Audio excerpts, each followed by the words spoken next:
Thank you to the source of creation for being the very life of this live webinar and healing session, for being the divinity in everyone who's here. And thank you for blessing this webinar with our ability to move in efficiently and powerfully and beautifully and gracefully to the core of today's topic. Thank you to the ancestors. Thank you to the entire range of expression of totality for being what it is and giving us this chance as a collective to play in the nature of it as it is. And to all of you, and I want another thank you to everyone who was with me last night as well, because such incredible, amazing new information came out last night. So exciting. It was so wonderful. So I thank everybody for your contributions. Each one of you is incredibly precious. Thank you. All right. So the title of today's webinar, I have it right here in front of me, is called The Profound Meaning of Everyday Life. And I was thinking that another title for the same could have been Using Energy Work to Create Magic in Every Moment. Because ultimately we're still working with this paradigm, this understanding of the nature of consciousness interfacing with itself to promote or produce varying effects at the relative level of creation. But I'm so happy to be here today and going into it in really fine detail with everybody, because because totality is present in every particle of creation, every corner of creation, every aspect of creation, then it means that if we're looking at the process of how do we make the most out of every moment, out of everyday common experience, and how do we create a bridge between that reality of totality and the sort of mundane, repetitious activity type of level of life. That's really what we're doing. Or in some cases, we can say what we're doing in energy work is we're creating a bridge between totality and some area that's fallen down, some either illness or, challenges or concerns of some kind. But in any case, this is constant building and rebuilding of these bridges that integrates and brings everything together so that ultimately the experience is favoring on the side of totality always, wholeness, infinity. And all the details of creation, all the myriad of details of creation are just a kind of exuberant explosion of expression of that totality. So one of the first things is, before we start any endeavor like this, you notice I do the prayer at the beginning. I do that because I feel that one of the tools that we're using here is the tool of creating a sacred space or a kind of a holy space. And this harkens back to like a little bit review from the previous webinars last few time ago. That holy space, we set a condition, we kind of get ourselves internally aligned for maximum value. So there's an element there, and that has to do with deciding on the position of investment in what's happening in such a way as to not be gripped by it, not allow ourselves to be gripped or overshadowed or bound by the desire to create a major transformational shift or a major life-supporting evolutionary experience, but at the same time, to be so invested that all the energy necessary to allow that process to happen with maximum grace and effectiveness is present. So we'll come back to that theme. But I'd like to start now. What I'd like to do now actually is, and I'm just checking into the group to make sure that the next move is right for everybody. It's good for everybody. So it looks like what's happening next actually has to do with the third chakra.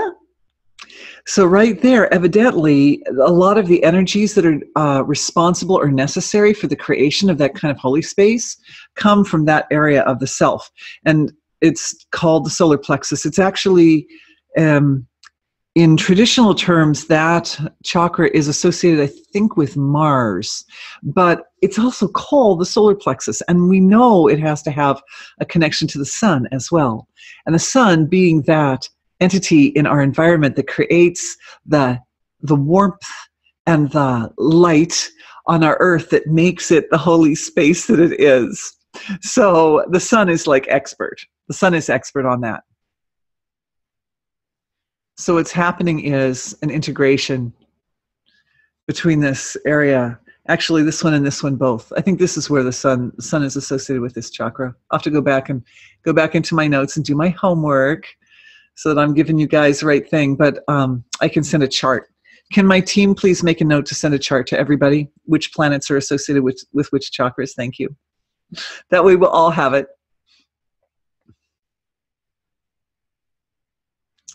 We've done a lot of balancing for the heart and the head, but right now at this moment, what wants to happen is a balancing thank you for the solar plexus in the head.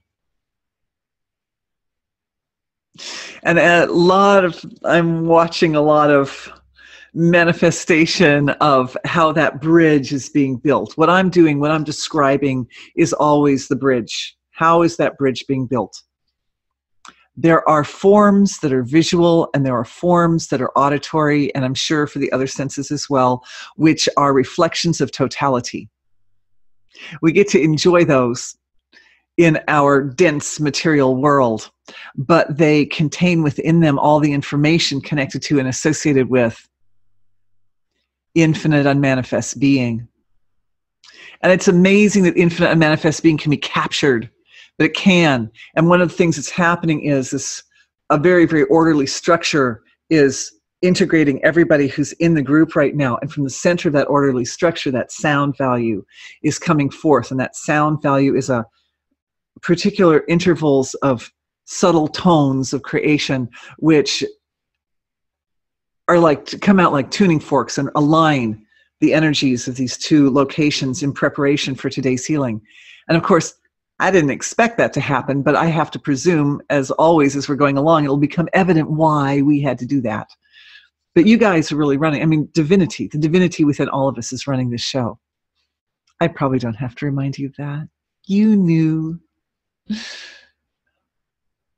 Actually, it's good that I reminded you of that, because the reminder itself is washing away the illusion. Any little place that forgets, any little ancestor or past life, or any little spot deep within the self, the spot, this was something I wanted to bring up for today's session, actually, is that as tiny children and still in the womb and then just fresh into the field of the relative, so powerful and so aware of the entire range of creation in all its finest detail. And there are certain perceptions or levels of perception which are very delicate. And even in the earliest days of life, these very early traumatic experiences can create blockages. They're the early experiences create the initial blockages that tend to set the form or set the course for the way intelligence develops throughout that lifetime, the way the physiology develops to accommodate that intelligence or consciousness. And so we end up living a life based on that foundation of all those really, really early experiences. Sometimes we can go back and modify, particularly during the period of neural exuberance, which is from about, I think, 1.5 to around 5, or I think the peak of neural exuberance is like around 2 or 3 or 4, right in there. And then it filters out until around age 7, and then it's pretty much done. But during the peak of neural exuberance, it is possible to rebuild connections which can undo some of those early blockages. It is possible at this time for the divine in each of us to interface with our own self during that time of neural exuberance and actually support and enhance the ability to restructure a more stable foundation for a higher experience of totality now, or oneness, or infinity, or wholeness, however, being, however you want, an infinite myriad of words we can use to describe the big self.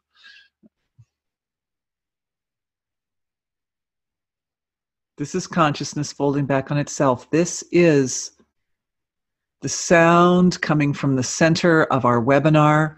Our webinar has an orderly form placed over it, and I actually put, I have technology to help us with today. I'm going to show you.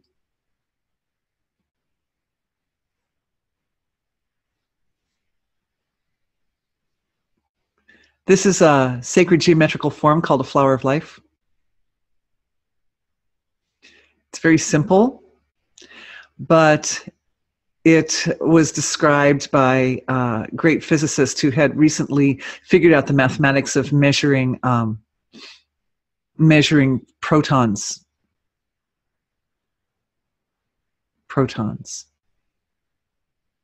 And he's showing how at the deepest level of creation, this form is the compactified value of space, looks like this form. And this is what it looks like in a very simple two-dimensional shape. And this is what it looks like in a more multi-dimensional shape. I just thought everybody would like to take a look at this. We might go back and look some more, but the reason I'm showing this form to you, you will find based on yesterday's webinar, we're using this form.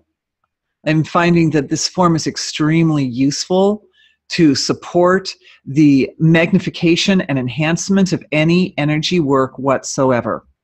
Any energy work whatsoever is enhanced by overlaying this form. Now, this form, as physics tells us, is present in every particle of creation.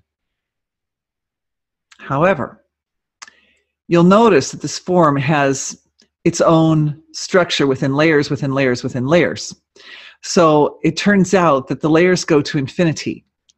And every time we offer our own consciousness up to this, we can create more and more layers.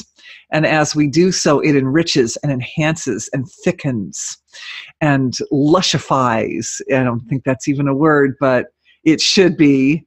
It lushifies the present moment. And that's what today's webinar is all about, is how do we integrate, how do we build that bridge between totality and everyday experience? All right, now there's a way to stop share right there. Okay, it's me again.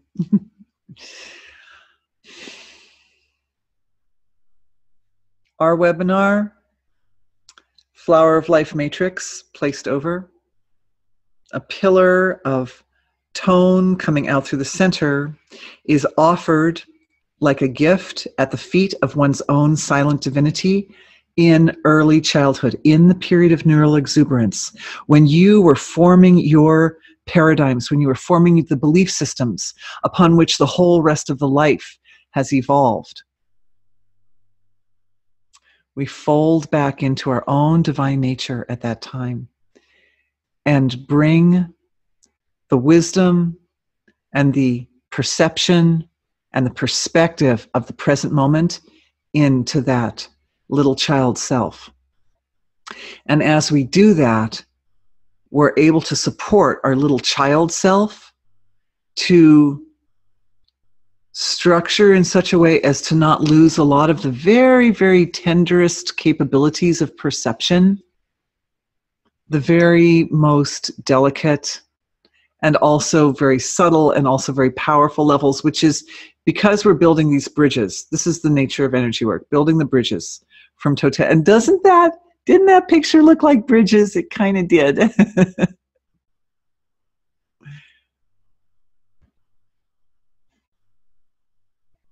It's those delicate areas.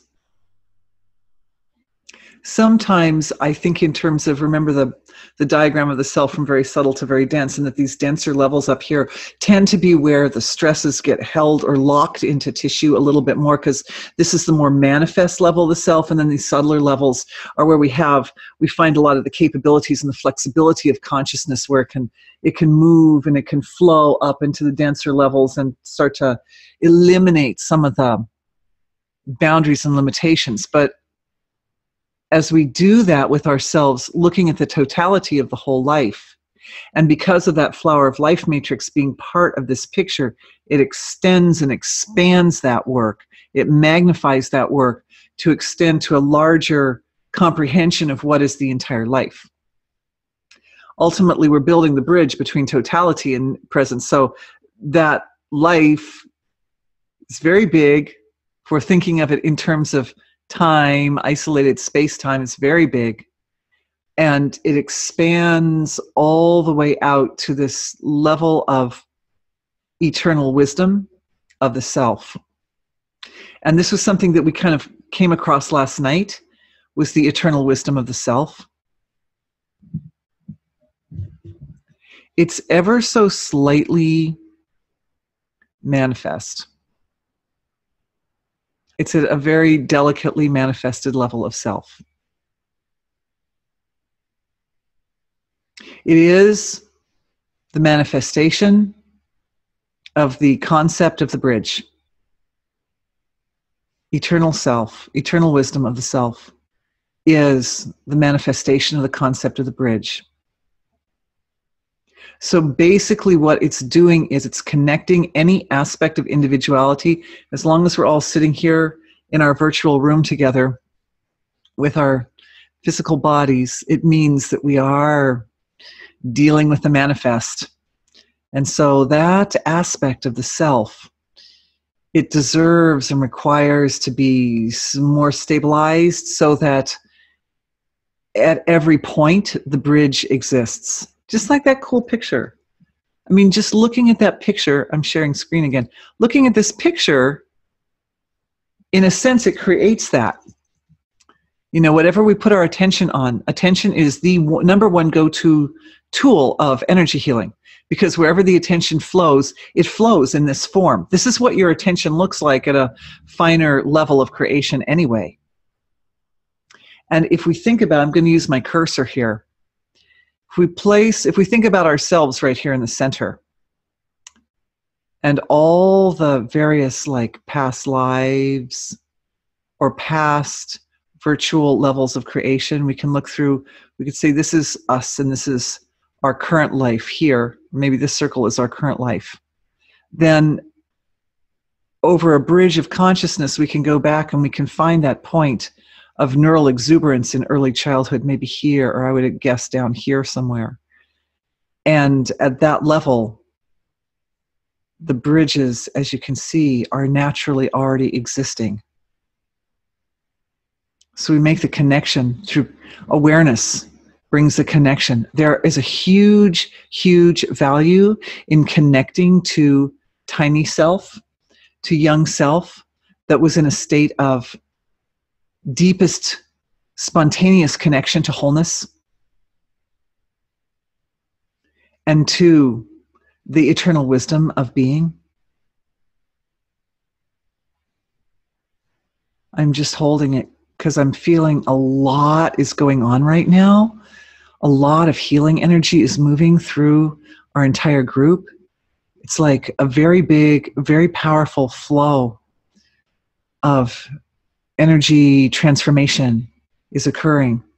And I'm definitely feeling that the thrust of that transformation is engaging at the solar plexus level of the physiology. So I guess that's why we had to do that clearing.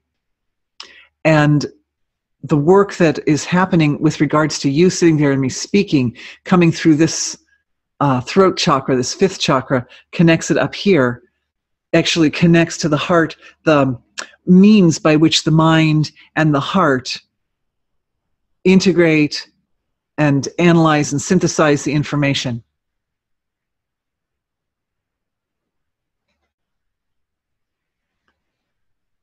So I'm offering that this form, this flower, actually, no, being wants to move a different direction. Okay, so it wants to do, we're going to do an exercise now. Time for an exercise. Can close the eyes. And we're just going to take our awareness, our attention, which is pure attention, pure being, pure awareness. It is the very form of totality itself. It is kind of like the aspect of totality that the conscious mind has some ability to direct. And just do a little scan of the body.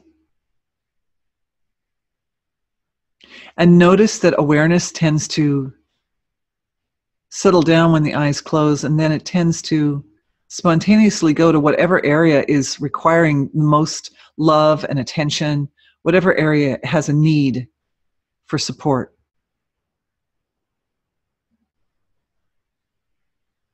And I'm seeing an activation of heart chakras.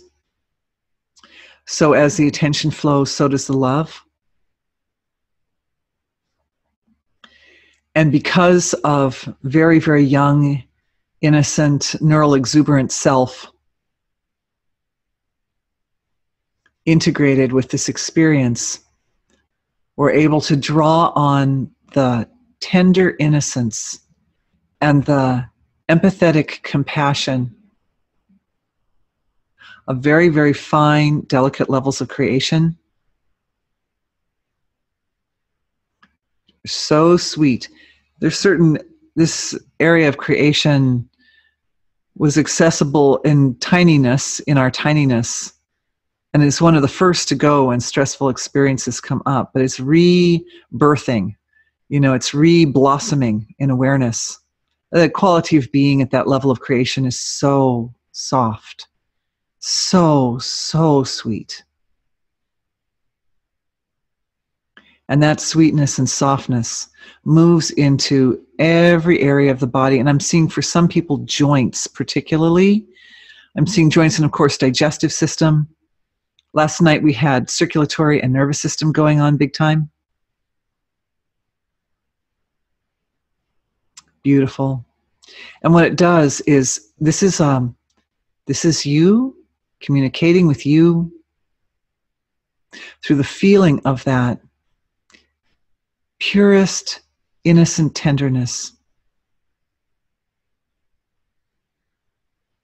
It's a speech of feeling. And as it speaks to the areas of the physiology that require loving support, it speaks directly their mother tongue and gives rise to the drawing forth, because that flower of life matrix is overlaying everything. It draws in from the furthest reaches of creation whatever specific information and wisdom and knowledge and softness is required to promote maximum healing with maximum efficiency.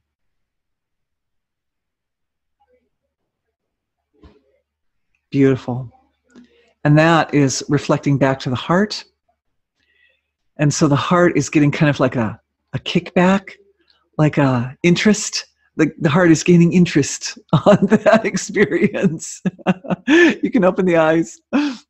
Nice job, everybody. That was beautiful. Okay, so I can go back to, sorry, I'm still getting used to it. Shit, okay, there we go. Hello.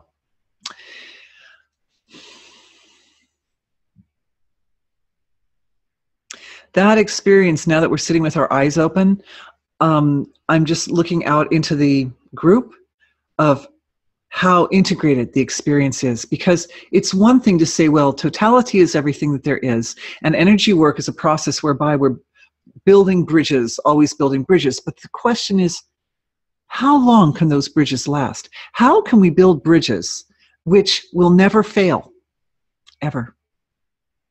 That once they're built, they're built. And one of the things that I'm seeing happening here is that based on this last process that we just went through, this is a very solid bridge.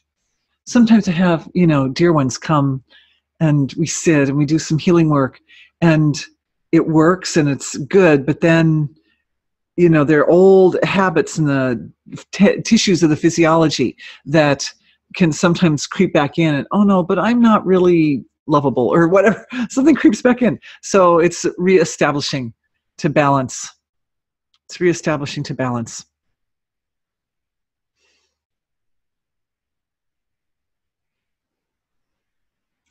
Belief systems are basically behind the limitations in pretty much every case. Any limitations, illnesses, weaknesses, shortcomings, problems that crop up. And behind belief systems in almost every case is fear.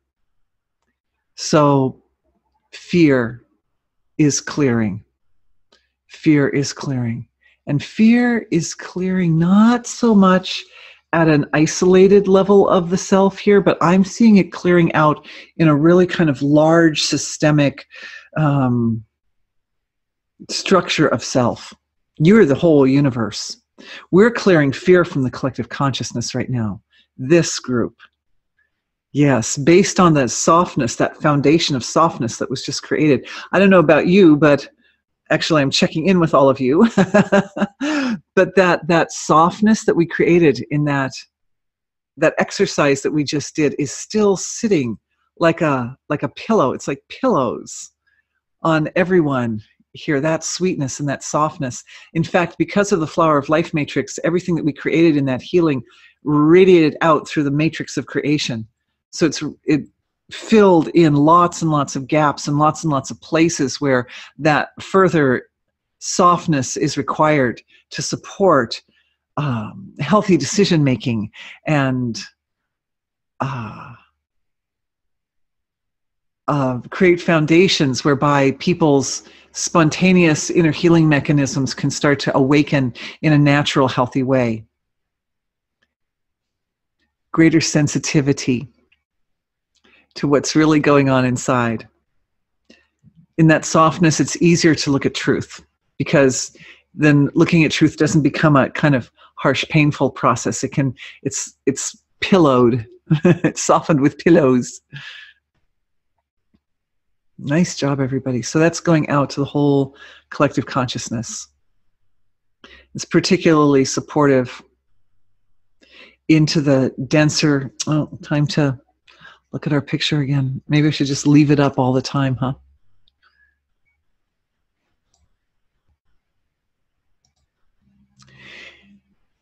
If we think of the whole thing as totality, the whole thing with all of its infinite layers and diversity, but the nodes here are like chakras. They're like concentrated forms of totality. All the nodes. There's a great big node here. See this? How, oops, I didn't mean to click. See how this node is connected to this other like big node here, whereas this is like a minor node in between. So the center node is basically the home of totality. The home of totality. And the whole thing, it's the whole creation, present in every particle of creation. But what we're doing is we're finding totality located at every point in creation. So at all these little in-betweensy points, we can also find totality. And so, oh, there's one. There's a little in-betweensy one. So the bridge keeps being built from point to point, from center to center like that. Sometimes we're dealing with a great big overarching imbalance in the system. And it's so big and it's so abstract that we might have to build bridges like this, or let's see if I can find one. We might have to build bridges like this all the way through to get over to that great big overarching point here. Sometimes depending on like sort of the depth and the abstraction or the subtleness of the level where the imbalance sits in the body, we may have to go down to take little teeny baby steps like that. Or if we're at this point, because it connects all the points, it's the central connection point to all the points, then we can bypass all the teeny baby steps. Oh wow, you guys, that's awesome. Like, I didn't know that. I went into this diagram thinking I was going to say something else. And your incredible being was that eternal wisdom aspect of the self is the one who brought that out. That is so beautiful. So say you're experiencing life and existence, let's say this petal of creation. Here are these petals. And what we want is, this petal is good, but I really kind of need to be over here on this petal. So it's a matter of following back to the center and then re-following out to the petal, which is appropriate and suitable. This one, maybe there's some physical illness, and this one, there is no physical illness. So one goes back to the center and then follows the petal out to its expression.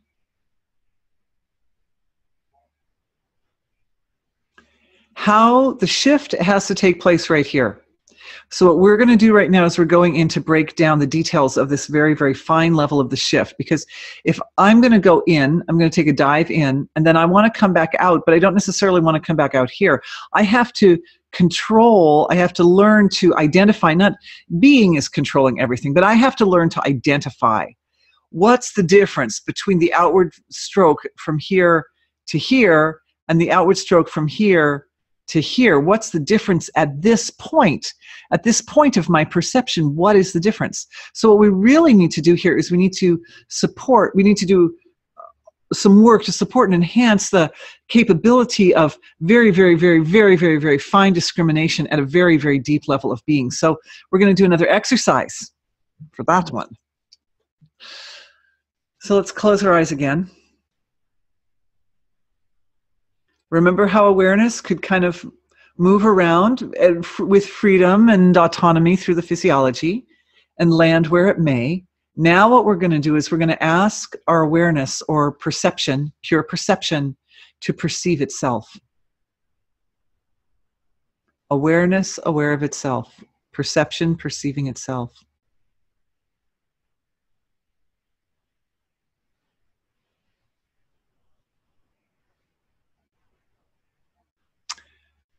Notice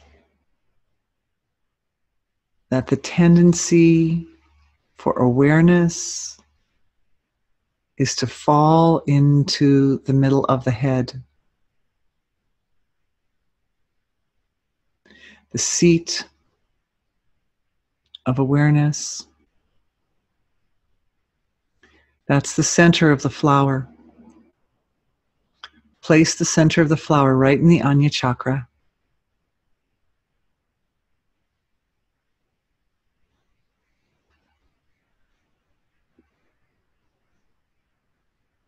And just easily feel. Holding center. Feeling, this is what I'm doing. I'm feeling a soft intimacy flowing from the mother of creation, which is like a mother cradling a baby. And she's protecting, it's like, and this aspect of totality of the self is protecting you at every turn.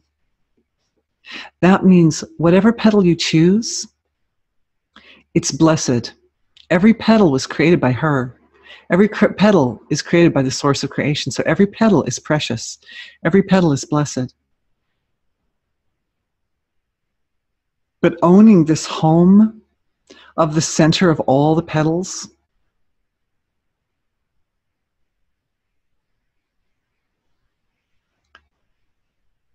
provides a freedom, an inner freedom, to move in any direction at will. If a petal doesn't please you, just come back to center and move to a different one. We're exercising that delicate point. Can you feel all the petals at once? Right in the center, all the petals come to rest. All the petals at once. The entire infinity of your perfect potential is contained in the center of this flower. It's beautiful. And from that point of feeling all the petals at once, Each one, we can go in like under a microscope, and we can observe each one at its source in its fine difference from the one next to it. Each one delicately different from the one next to it. Each one is precious. You cannot make a mistake.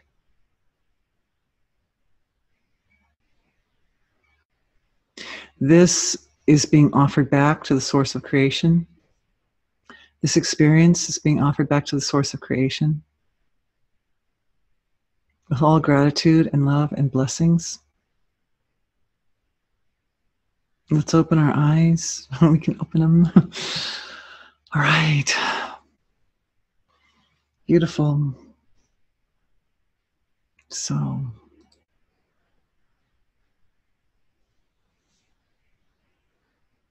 awareness can focus anywhere.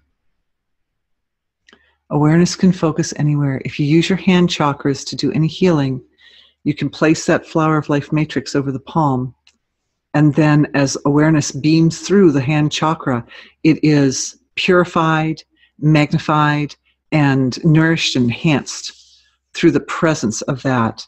Even though that flower of life matrix is already there, and it's already down in every single little cell of the hand, nonetheless, when awareness is cognizant of its presence, then that activates, because awareness activates whatever it touches.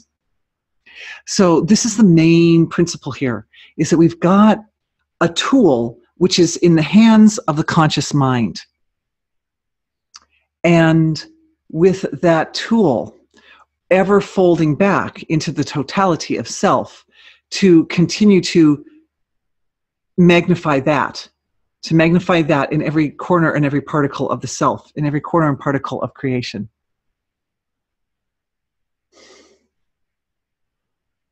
Beautiful. So I'm still feeling really a lot of energy in our group.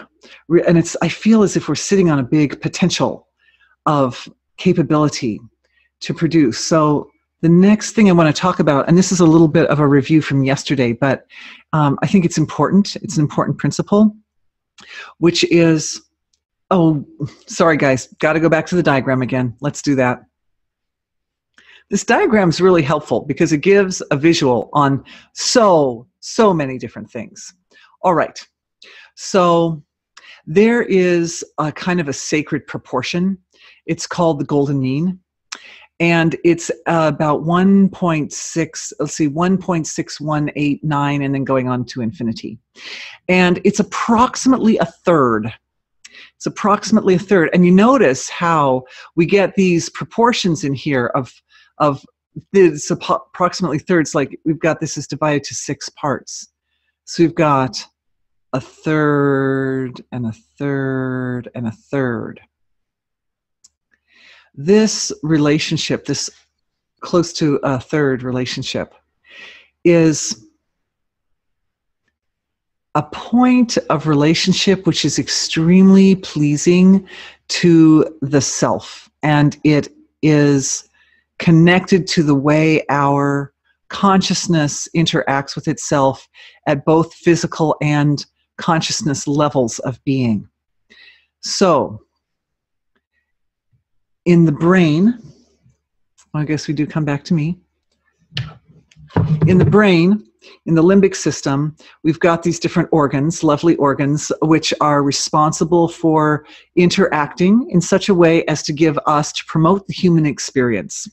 So one of the organs is called the caudate. It's kind of shaped like a C, like that. And at one end of the caudate, it's like deep in the brain. Underneath the caudate is the memory center, the hippocampus. Which is in the inferior temporal cortex, so down in this area here.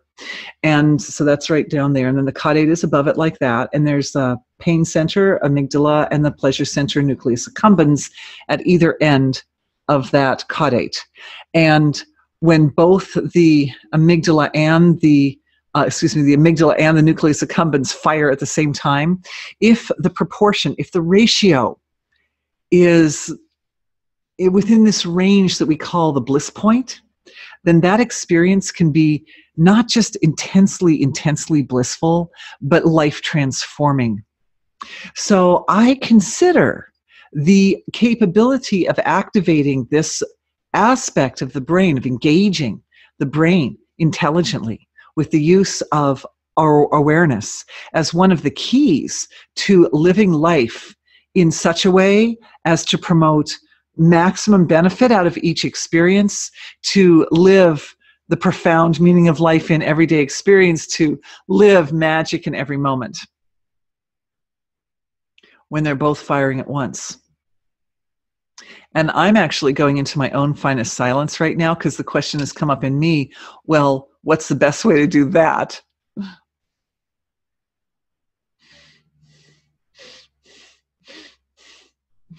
So I'm feeling it. The answer's coming back as a feeling of intense bliss. You can try just offering that question yourself. What is the best way to do that? What is the best way to activate my pleasure and pain center in a proportion akin to that bliss point? And just creates a wave of bliss. Absolutely beautiful. And what are we doing? We're just bringing our awareness into the brain and talking to it in the language it understands. This proportion, one of the things that was discovered yesterday was that it can flip. And the proportion can be, if the proportion is 2/3 on the side of the pleasure center and 1/3 on the side of the pain center, then you get this like really intensely luscious, rich, amazing experience of bliss. If it flips the other way and it's 2/3 on the side of the pain center and 1/3 on the side of the pleasure center, we get those kind of karmic experiences that are very difficult and painful, but always big life lessons. What was discovered yesterday is the important thing is the proportion, not whether it's 2/3 on the side of pleasure or 2/3 on the side of pain. The important thing is the proportion, and that the proportion itself carries within it the code of the lesson. Because you can learn just as much from winning the lottery as you can from getting really sick or something. I mean, it doesn't have to be that the lesson has to come garbed in darkness. It can come garbed in light. That's where that diagram was coming in. Because the proportion is present. There's that pedal. The proportion's present at, you can do it this way or you can do it that way. You can get the proportion going in either direction. And what we were working on yesterday was, is it possible to go through the history of the soul? Is it possible to go through the history of creation? Speaking to the ancestors. I'm feeling awareness moving into the sacred treasury.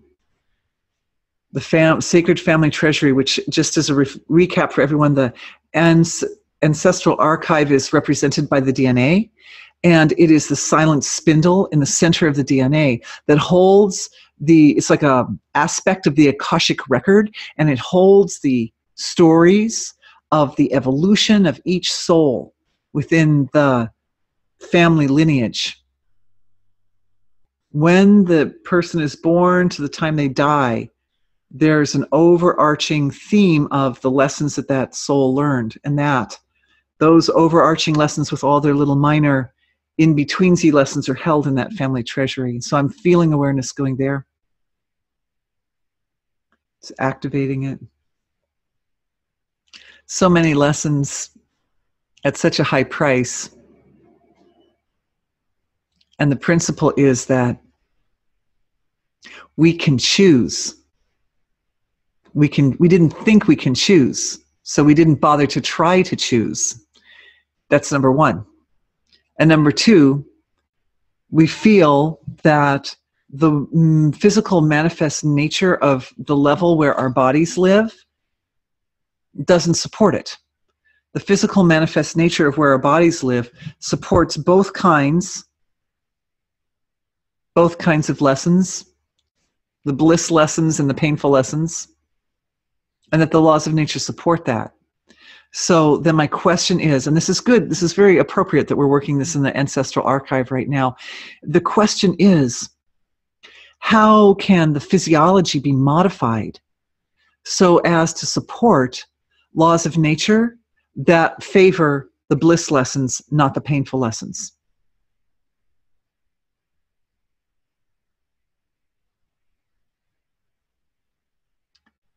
Answer coming back. There's an interface between all the different systems of the physiology and the astral body. If I'd known we'd be talking about the astral body, I would have brought that visual up too, because I can do it, but may as well do it as long as we're looking at, oh wait, this one. Here. Well, that's not very big. Is there another one? No, that's not very, that's a flower of life. Okay. Sorry, guys. I should have had my technology just a little cleaner. That's okay. This is the first time. This is the first webinar I'm working with this technology. Anyway, astral body looks like that torus shape, and it's turning this way, and it's turning this way. And it's kind of one of the very subtler levels of the physiology, and yet it sort of has some form to it. And it's highly malleable. It can get smaller and bigger. But there's this relationship between that astral body. And by the way, all those sacred geometrical forms, they fit beautifully inside that astral body you can imagine. Particularly nervous system and immune system, particularly immune system, interfacing with the astral body. I'm just feeling it. Immune system. Oh, getting a download on the immune system for everybody should receive this download at this time. Fabulous. So the immune system has a level of perception in it, which is extremely sophisticated and refined.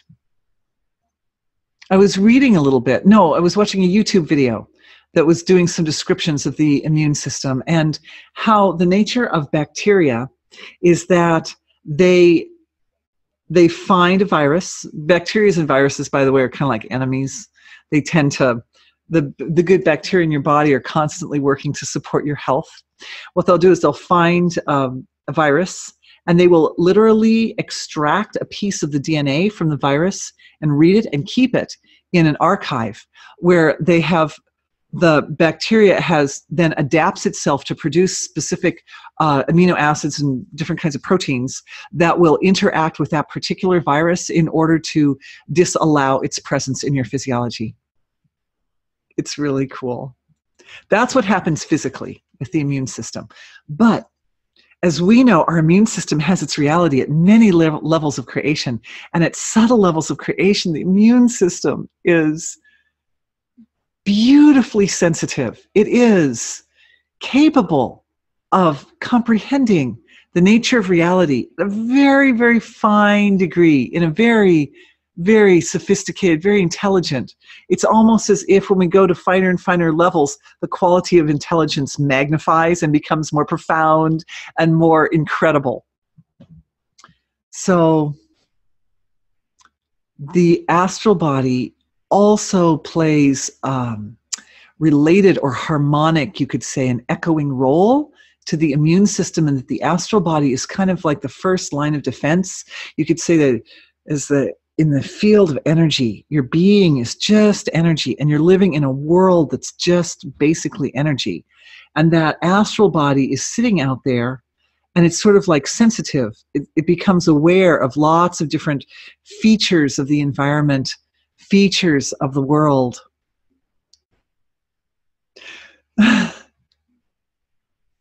Can get in-depth reads from your astral body, just like the bacteria can do in-depth reads on viruses. The astral body can do in-depth reads on the feeling level of the environment, on the energy frequencies. Again, we're putting in that flower of life element there so that the center of the lotus, if you want to call it that, the center, is right in the center of the astral body. and as such gives the astral body the upgrades. We're upgrading the capability of the astral body and the immune system at the same time to read more quickly, more efficiently, more fine detail. It's like you're right at the base where all the lotus petals come together, and it's like, how do I tell the difference between this lotus petal and that lotus petal? They're almost the same, but the eternal wisdom self can tell the difference very, very easily. So it's all activating. So what's happening is increased perceptual ability in the immune system at the same time as in the astral body. And the immune system, I didn't plan that, didn't know I was planning that, but right here, that's just about where the Thymus sits. It's about right there, kind of right in that area. That Thymus, which is the lord and master of the immune system, and is the administrator, the top administrator, is upgrading. And what I'm feeling in everybody's Thymus is I'm feeling, again, that very, very tender, soft, innocent empathy is there. And of course, that makes so much sense, doesn't it? Because that would be the quality of energy required to go into a really, really fine analysis. That beautiful metaphor from Maharishi, God bless Maharishi, that if the mother wants the child to come and says, come, the child runs away. But if the mother says, oh, come on, I love you, then the child can't run fast enough. The child runs at top speed to mother. So that tenderness is it like has a magnetic effect. Oh, interesting. Okay, so we're seeing more details. Now, I want everyone to, there's a question too. Cool. I want everyone to understand that the level of your own being that has the capability of producing this beautiful, innocent empathy itself exists as a realm of creation. It's at a very, very, very fine level of consciousness, very fine level of manifested self. And so it's like a whole world, a whole universes. Thank you. Here comes a question from St. Louis. So distinguish for us the difference between astral body and emotional body. Are they also overtones of one another? Oh, my dear musical friend, indeed they are. Indeed, all these layers are definitely overtones of each other. Absolutely, you nailed that so beautifully. And yeah, the astral body is here and the emotional body is there. Okay, so emotional and astral, so they're really close to each other, and they sit on either side of a kind of a pivotal center of what we would think of as the whole manifested realm of what we know to be self. So that pivotal center is just right, like in the gap between those two, or you could think of the center of the flower of life matrix as right in the gap between those two, putting them in a really interesting relationship to each other. So the astral body has this capability of creating a sort of holy space. It's the holder. The astral body is the holder of the holy space. So when you create, my son was saying that there's some computer games that he plays that he has to literally create an internal condition in order to be able to play those games. That the games are so demanding that you can't just go in and start randomly playing. You have to kind of, prepare yourself internally to do it. I thought that was very interesting. For those of us in the older generation who've never played Skyrim or whatever. So that quality, but we've done other things. For instance, to make music. There's a certain preparation that takes place. You get the instrument out, you kind of warm everything up, and then you go into the presentation. Or to do this webinar, we do that little prayer at the beginning, and that prayer kind of helps to create a context in which the healing webinar is going to take place. So that sits in the astral body. Also, we've talked a lot about those little cords of light that connect everything in creation, right? Well, those are sitting at the astral level of the physiology. The astral body is the level of creation where those beams or threads of consciousness are maximally manifest. They're most obvious. They're most clear.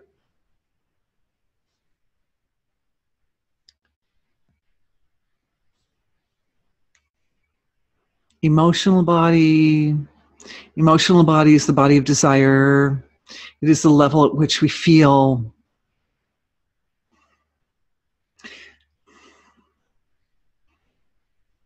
I would say emotional body is the active worker.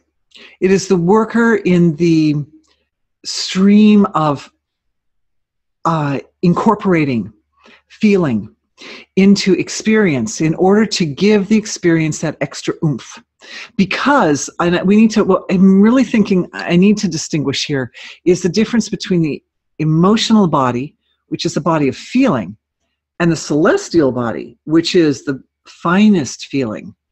So throughout this whole area from celestial, causal, spirit, astral, and emotional, feeling is existing. Just like our manifest form ranges from up here, it's physical, all the way down to celestial level. So there are beings that are just emotional beings that range here from this emotional level of creation down to the celestial level. And that is where the realm of the innocence exists. The realm of the innocence. The universe of the innocence. So there's a range, and the thing about emotional body is that's the point of what we would call like contact, where the feeling level starts to really interface with the more manifest level of creation. Whereas the finest level of feeling, the celestial level, is where the feeling is its foundation. If I feel enthusiastic and excited about something I'm doing, the enthusiasm begins down here as a wave of explosion of consciousness. Basically, the consciousness goes, oh, right down at this level here. And then up here at the emotional level is where, we tend to use it. We work it through, it goes through those beams or threads of consciousness from my heart to your heart, and it connects us with all of our loved ones and so forth. I hope that helps and makes sense. Thank you for the awesome question.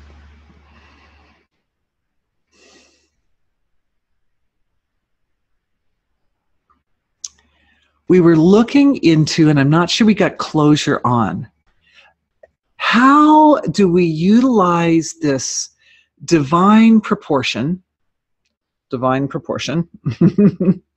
since my visual aid is a little bit inaccessible at the moment, we use divine proportion to support every life experience being maximally blissful and wonderful. And how do we deal with those flips? Because it does seem to be that there's something at some subtle level of creation. It was just discovered last night, so it's kind of new. I haven't really explored into its finest detail. But it's like a switch, and it can switch that proportion. If the proportion is like this, it can switch it to that. Does that make sense? We can switch. So we can be 2/3 on the side of bliss. There's your nucleus accumbens, the bliss center. Or it can switch and be 2/3 on the side of the amygdala, which is the pain center. So how do we do that switch? Now, I know that the pineal gland has a switching capability, and the pineal gland, if the caudate is here, the pineal gland is like right there behind it. Oh, well, that makes a ton of sense, doesn't it? Thank you, everybody's eternal wisdom self. Thank you for offering that piece of information. So it is I'm double checking, I'm verifying, because that is new information just coming up. I'm asking, is it then the pineal gland that's responsible for the switch? I'm getting absolutely downloads for everyone on the role of the pineal gland and its significance. It makes a clicking sound. I heard someone out there saying, oh, I can hear it makes a clicking. Yes, it actually literally makes a clicking sound when it switches. Okay, so that means that if we're dealing with something, some kind of negativity, and we want it to switch over to a positive experience, then the attention actually goes to the pineal gland. Oh, well, that was the spot where when we were doing the exercise on having awareness aware of itself, and the pineal gland just happened to be the spot that was the center of the flower of life matrix. So that ties in. It's becoming, all the information's integrating right now. We're watching it integrate. You are the embodiment of integration, and everything that we're doing is integrating in your systems right now. Lots of integration happening. So the pineal gland, attention goes to the pineal gland. And I mean, I'm in this with you guys. The minute I said, well, what if you have a situation or condition where it's more on the side of negativity? Immediately I got a tickle in my throat. You heard me cough. It's still there. So I get to actually do it. I get to not only be the mouth, I get to be the dancer. I get to actually do the example. I get to be the guinea pig. It's my honor to do that. Thank you. So in that pineal gland, making the switch, I heard 3 clicks. So 3 clicks happened. One was for a switch of belief systems. One was an actual physical switch of how much awareness or attention, how much consciousness is moving through the upper channel versus the lower channel. And the other one, for some reason, had some connection to the heart. All new territory for me, so I'm still looking at it. The idea of the connection to the heart is fascinating to me. So I'm looking at that, because the other 2 are a little bit more self-explanatory, obvious. So I'm feeling big, big waves of relief. Oh, by the way, that was it. That was it. The tickle is gone. Thank you. But the big waves of relief, it's, again, the waves of relief are manifestations of that empathy and compassion, innocent sweetness. And so what I'm doing is I am sending my own gratitude back into that aspect or part of my folding. I'm folding from the emotional level of myself, choosing consciously to fold my gratitude and love into this whole area here where this realm exists of creation, where beings of such are being, it's your being, but we can look at it as multiplicity, or we can look at it as totality, but that aspect of softest compassion. It's like when awareness was folding in on itself, now softest compassion is folding in on itself. That gratitude and love and appreciation and adoration is folding in on innocent, darling, sweet preciousness in the self. It seems we've been told for ages, that one switch that was on the belief system, we've been told for ages that quality or that nature of humanity is weak. It's not weak. It's not weak. It's incredibly, incredibly powerful. It may have an element of vulnerability in it, which is why as teeny children, we were very aware of that level of self. And then in almost all cases, I've looked a lot to hundreds, thousands, tens of thousands more of people that it gets lost. It's often lost at a very early point in childhood, but it's not ever lost. It's just covered by some denser material. It's very vulnerable to being covered by denser material. Okay, so if that's the case, then the question is, how do we dissolve the dense? Shall we dense? Shall we not dense? Let's not dense. Let's subtle instead.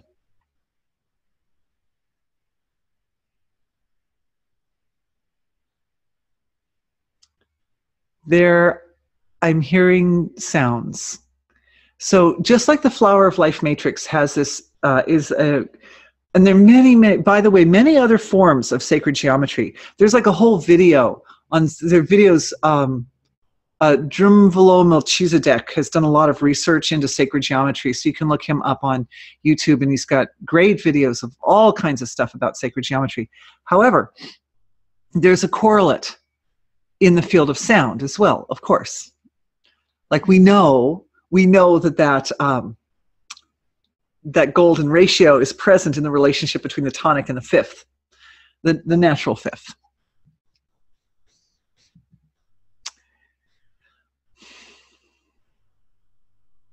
It's a sound. It's a sound. The cool thing about sounds is they are really just frequencies or vibrations, and they definitely have the capability of canceling themselves out. They can, if you've got a particular shaped wave vibration here, and you make one underneath, I'm not sure if I can do that with my hands exactly, but if you get the idea, if I've got one that's going up, and so I do another one going down like this, these two wave frequencies can cancel each other out. And in so doing, you go back to neutral. You go back to the center of silence.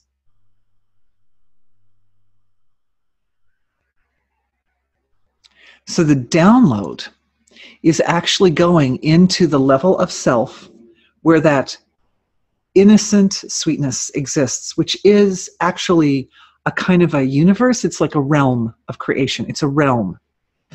And all that exists there is expression of divine being, and you are divine being. You are the whole universe. So all that exists there is expression of self.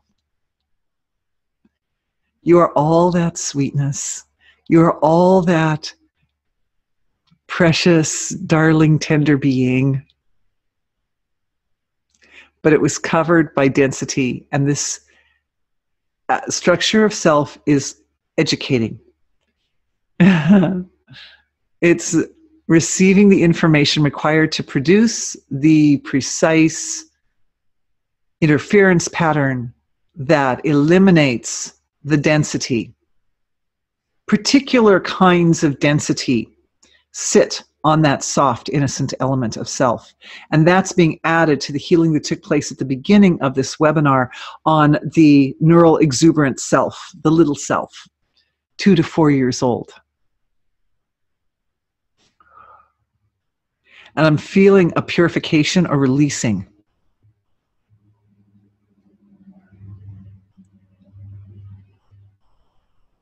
The purification or releasing is itself an energy frequency, so we're offering that back into silence.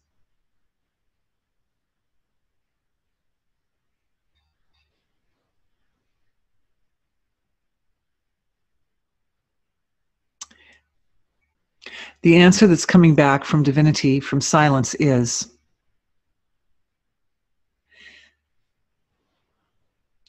that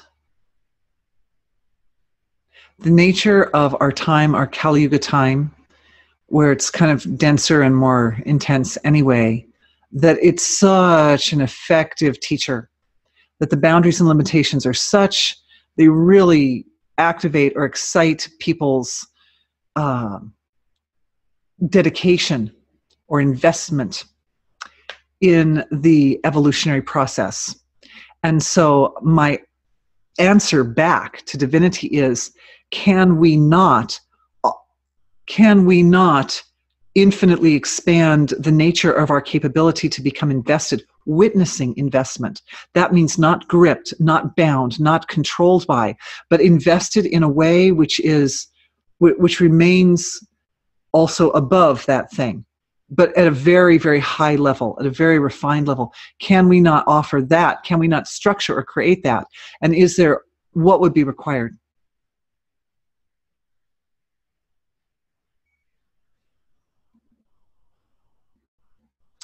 Again, it seems to be related to the core of the physiology, the core, the torso area. And so what's happening now is an upgrade for the muscular skeletal system of the body. It's going into the muscles. The muscles are the great doers of the body, aren't they? The muscles, oh, Oh, the great doers. This healing is extending. I have people that I work with that have different situations and concerns in different areas. So partly my attention is also healing for everybody, even those who are not presently with us this morning. The muscles are the great doers of the physiology. And the great doers of the physiology are that aspect of the physiology responsible for holding the nature of that quality of being able to invest yourself without risking. Investment without risk. That's what we want.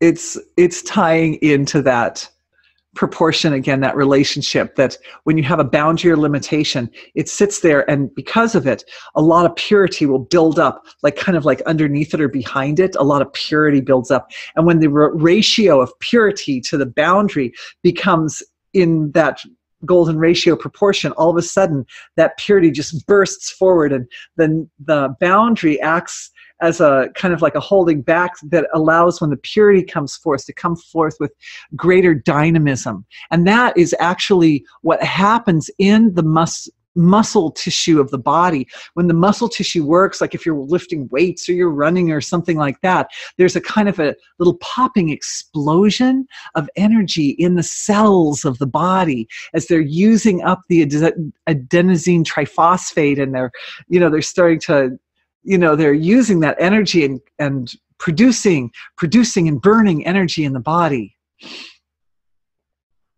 And that process of energy transformation that's most prevalent at the muscular level, it happens in other tissues too, but most prevalent at the muscular level, that process is the manifested form of this feeling of passion and excitement and investment and enthusiasm over whatever it is that you're doing. So it is that energy which supports the cultivation of, like a magnet, it draws in more of the quality of totality into the experience, that moment of human experience.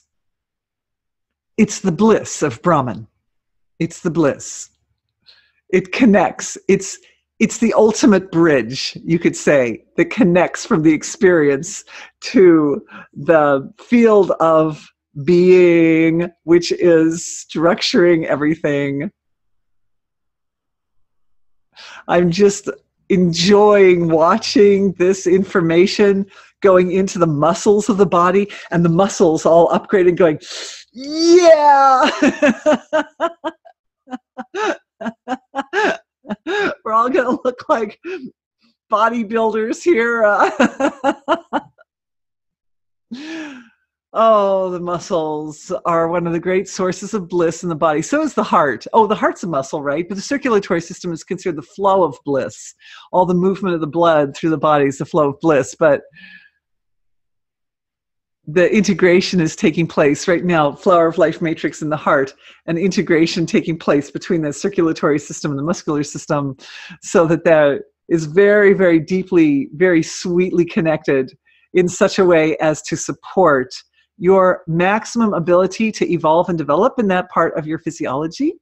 Oh, I didn't know that was going to happen, but I'm really happy that we did that together. Thank you. All right, my dears, I'm looking at our time and being as responsible as possible. So I would like to thank everyone for being with me today. It was like amazing. Oh, wait. Oh, a question came in.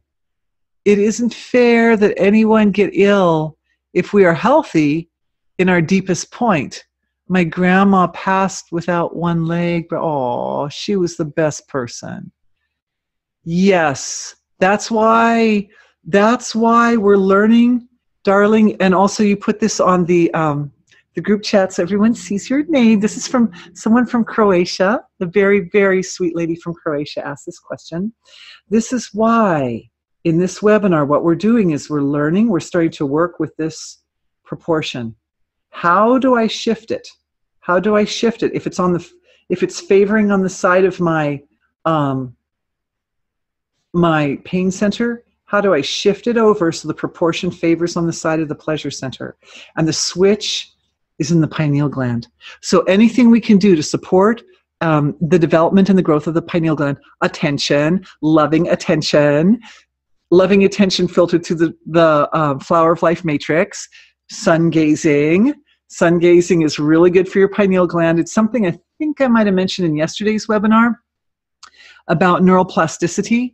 You might watch for that point in yesterday's webinar because it was useful and vital. Yes, there was a big healing for the heart and the pineal gland and neuroplasticity in yesterday's session. I feel so much love when I think about your grandmother and how much she loves you now and how that relationship is never ending. It is never ending. And I know that she blesses you, that you shall not finish the way she did. And these tools that we have today are our keys to being able to finish our lives or to live our lives in a way which is so full of grace and so full of good health. And I'm really looking forward to sharing with you guys too in the next couple webinars. The next one is on difficult relationships. And so that should be interesting. We'll probably be talking more about emotional stuff. And anyway, I'm looking forward to that one a lot. And then the one after that, we're going to go into a new phase. And I'm not sure if it's going to be, if I'll do a series, a bunch in a row, or if I'll do it like every third or fourth one will be this kind of like a classroom type setting. And we're still thinking about whether we may be imposing some limitations on that particular one. Like a classroom type setting, we might want to perhaps just limit the number of people that can be in it, or possibly it'll be organized like a sort of sequential unfoldment of information. So we might want to do something like have the same people that sign up for that one, like the same people, like you do the first one first before you can do the second one, something like, I don't know. But I want to present it in a way that is most useful to all of you. That's the bottom line. So if there are any teachers out there, you have any suggestions for me, please feel free. I am wide open to modifying the way I present my information in the very, very highest and best possible way for everyone, whatever that takes. I'm very happy to do it. May everyone be blessed. I love you all dearly. I'm so grateful to have this time in your presence. It's just been amazing. And this much scary, because most of the time I didn't know what I was going to say before I said it, because it was new information coming out. Thank you. I appreciate that. Beyond words. Beyond words. Thank you. See everybody soon.